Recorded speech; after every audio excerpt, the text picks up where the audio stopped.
The Prince by Niccolo Machiavelli. Chapter 3. Concerning Mixed Principalities.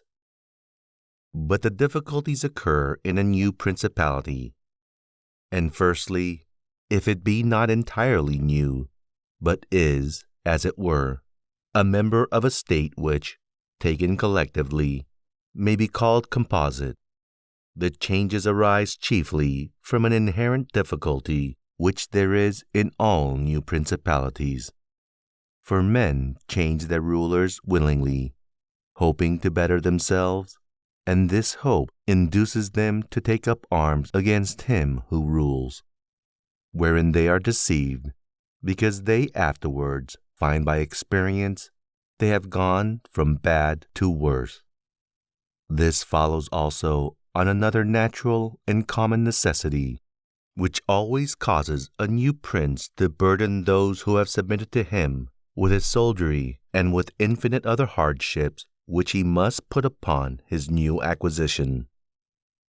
In this way, you have enemies in all those whom you have injured in seizing that principality, and you are not able to keep those friends who put you there because of your not being able to satisfy them in the way they expected, and you cannot take strong measures against them, feeling bound to them.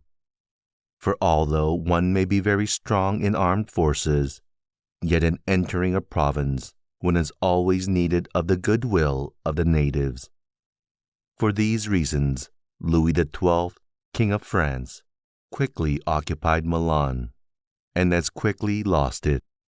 And to turn him out the first time, it only needed Lodovico's own forces, because those who had opened the gates to him, finding themselves deceived in their hopes of future benefit, would not endure the ill treatment of the new prince. It is very true that, after acquiring rebellious provinces a second time, they are not so lightly lost afterwards, because the prince, with little reluctance, takes the opportunity of the rebellion to punish the delinquents, to clear out the suspects, and to strengthen himself in the weakest places. Thus, to cause France to lose Milan the first time, it was enough for the Duke Lodovico to raise insurrections on the borders. But to cause him to lose it a second time, it was necessary to bring the whole world against him, and that his army should be defeated and driven out of Italy, which followed from the causes above mentioned. Nevertheless, Milan was taken from France both the first and second time. The general reasons for the first have been discussed. It remains to name those for the second, and to see what resources he had, and what anyone in his situation would have had for maintaining himself more securely in his acquisition than did the King of France. Now, I say that those dominions which, when acquired, are added to an ancient state by him who acquires them, are either of the same country and language, or they are not. When they are, it is easier to hold them, especially when they have not been accustomed to self-government. And to hold them securely, it is enough to have destroyed the family of the prince who was ruling them, because the two peoples, preserving in other things the old conditions, and not being unlike in customs, will live quietly together, as one has seen in Brittany, Burgundy, Gascony, and Normandy, which have been bound to France for so long a time. And, although there may be some difference in language, nevertheless the customs are alike, and the people will easily be able to get on amongst themselves. He who has annexed them, if he wishes to hold them, has only to bear in mind two considerations. The one, that the family of their former lord is extinguished. The other, that neither their laws nor their taxes are altered, so that in a very short time they will become entirely one body with the old principality. But when states are acquired in a country differing in language, customs, or laws, there are difficulties, and good fortune and great energy are needed to hold them. and one of the greatest and most real helps would be that he who has acquired them should go and reside there. This would make his position more secure and durable, as it has made that of the Turk in Greece, who, notwithstanding all the other measures taken by him for holding that state, if he had not settled there, would not have been able to keep it. Because, if one is on the spot, disorders are seen as they spring up, and one can quickly remedy them. But if one is not at hand, they are heard of only when they are great, and then one can no longer remedy them. Besides this, the country is not pillaged by your officials. The subjects are satisfied by prompt recourse to the prince. Thus, wishing to be good, they have more cause to love him, and wishing to be otherwise, to fear him. He who would attack that state from the outside must have the utmost caution. As long as the prince resides there, it can only be wrested from him with the greatest difficulty. The other and better course is to send colonies to one or two places, which may be as keys to that state, for it is necessary either to do this or else to keep there a great number of cavalry and infantry.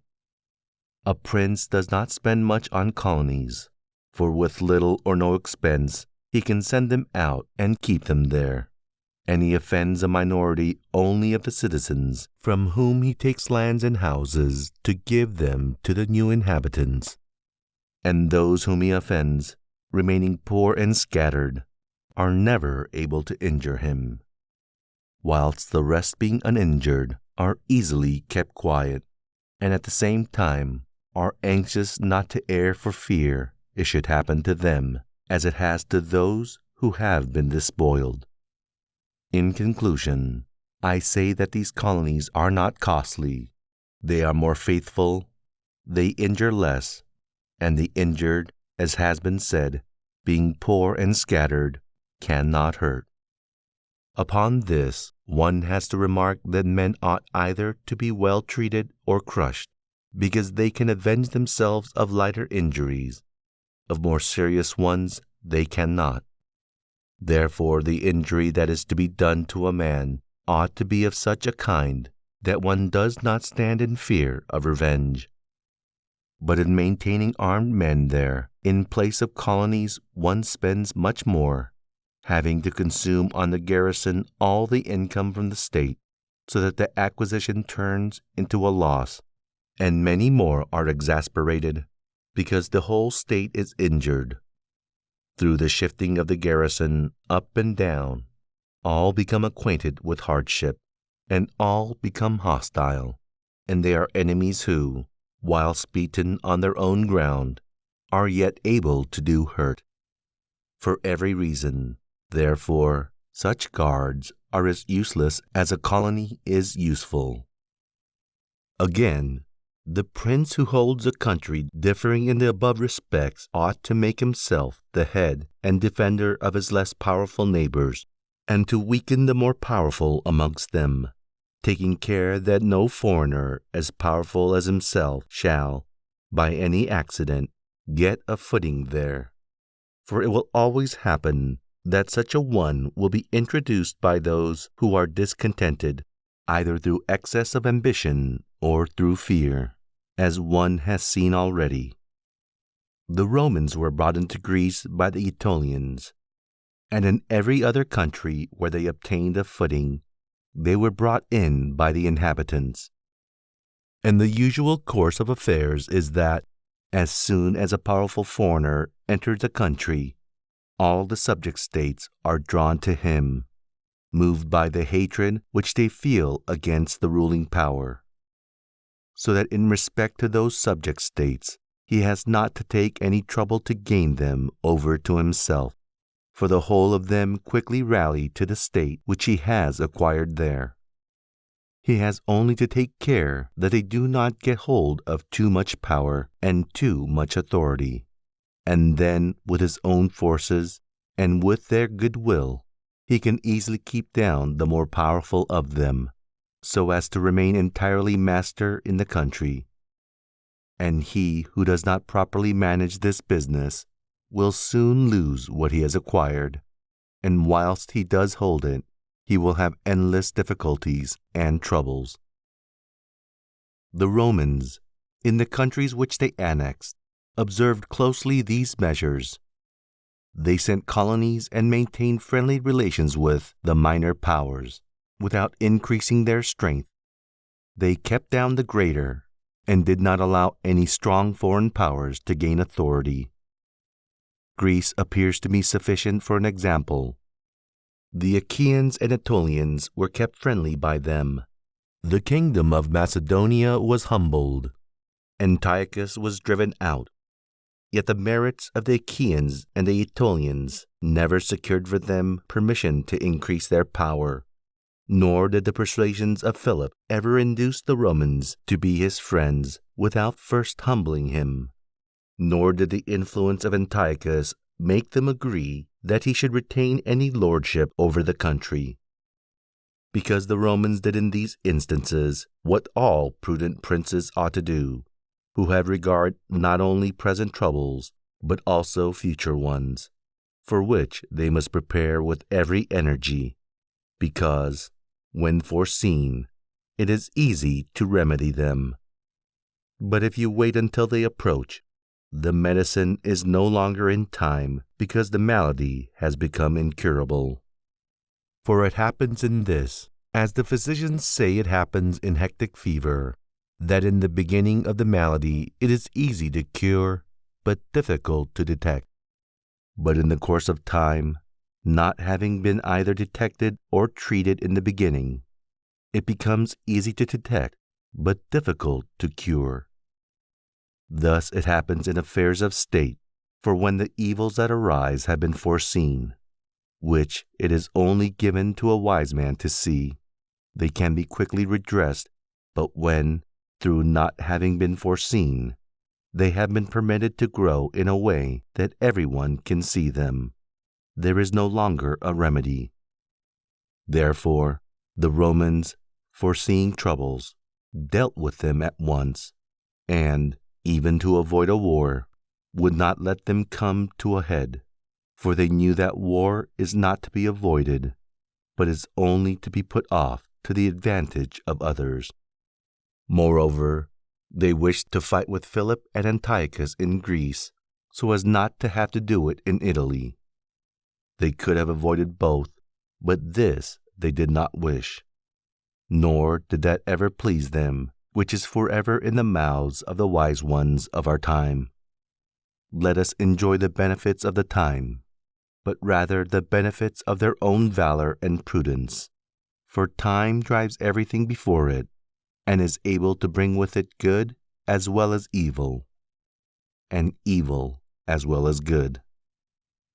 But let us return to France and inquire whether she has done any of the things mentioned. I will speak of Louis and not of Charles, as the one whose conduct is the better to be observed, he having held possession of Italy for the longest period. And you will see that he has done the opposite to those things which ought to be done to retain a state composed of diverse elements. King Louis was brought into Italy by the ambition of the Venetians, who desired to obtain half the state of Lombardy by his intervention. I will not blame the course taken by the king, because, wishing to get a foothold in Italy, and having no friends there, seeing rather that every door was shut to him owing to the conduct of Charles, he was forced to accept those friendships which he could get, and he would have succeeded very quickly in his design if in other matters he had not made some mistakes. The king, however, having acquired Lombardy, regained at once the authority which Charles had lost. Genoa yielded. The Florentines became his friends. The Marquis of Mantua, the Duke of Ferrara, the Bentivogli, my Lady of Forli, the Lords of Faenza, of Pesaro, of Rimini, of Camerino, of Piombino, of Lucchese, the Pisans, the Sienese, everybody made advances to him to become his friend. Then could the Venetians realize the rashness of the course taken by them, which, in order that they might secure 2 towns in Lombardy, had made the king master of 2/3 of Italy. Let anyone now consider with what little difficulty the king could have maintained his position in Italy had he observed the rules above laid down, and kept all his friends secure and protected. For although they were numerous, they were both weak and timid, some afraid of the church, some of the Venetians, and thus they would always have been forced to stand in with him, and by their means he could easily have made himself secure against those who remained powerful. But he was no sooner in Milan than he did the contrary by assisting Pope Alexander to occupy the Romagna. It never occurred to him that by his actions he was weakening himself, depriving himself of friends and of those who had thrown themselves into his lap, whilst he aggrandized the church by adding much temporal power to the spiritual, thus giving it greater authority. And having committed this prime error, he was obliged to follow it up, so much so that, to put an end to the ambition of Alexander, and to prevent his becoming the master of Tuscany, he was himself forced to come into Italy. And as if it were not enough to have aggrandized the church and deprive himself of friends, he, wishing to have the kingdom of Naples, divided it with the king of Spain, and where he was the prime arbiter in Italy, he takes an associate, so that the ambitions of that country and the malcontents of his own should have somewhere to shelter. And whereas he could have left in the kingdom his own pensioner as king, he drove them out to put one there who was able to drive him, Louis, out in turn. The wish to acquire is in truth very natural and common, and men always do so when they can, and for this they will be praised, not blamed. But when they cannot do so, yet wish to do so by any means, then there is folly and blame. Therefore, if France could have attacked Naples with her own forces, she ought to have done so. If she could not, then she ought not to have divided it. And if the partition which she made with the Venetians in Lombardy was justified by the excuse that by it she got a foothold in Italy, this other partition merited blame, for it had not the excuse of that necessity. Therefore Louis made these 5 errors. He destroyed the minor powers. He increased the strength of one of the greater powers in Italy. He brought in a foreign power. He did not settle in the country. He did not send colonies.